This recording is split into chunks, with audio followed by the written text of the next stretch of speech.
وَقَدْ خَابَ مَنِ افْتَرَى. Allah subhanahu wa ta'ala says in Surah Taha, whoever invents lies will fail.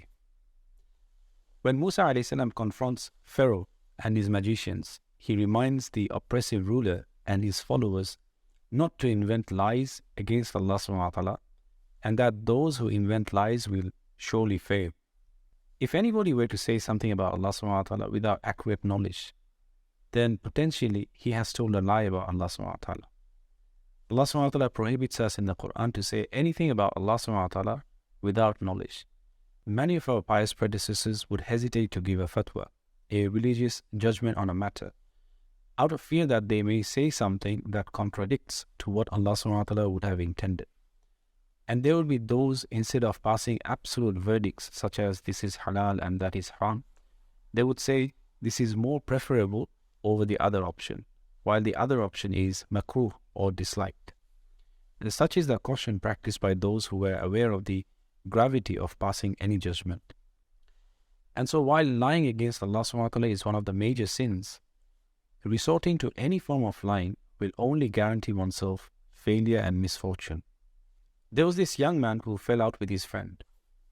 He wanted to hurt his friend and ruin his future.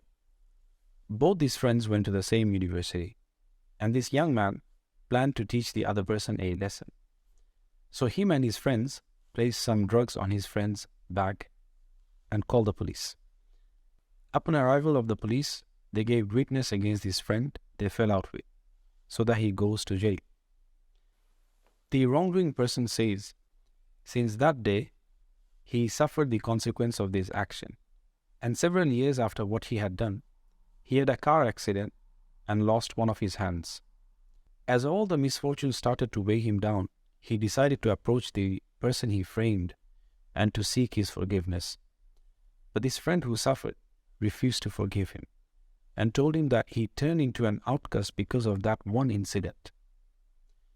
But not only that, he told him that he would continuously make dua against him every night, as he lost everything due to that one event. The dua of an oppressed person is never rejected by Allah subhanahu wa ta'ala.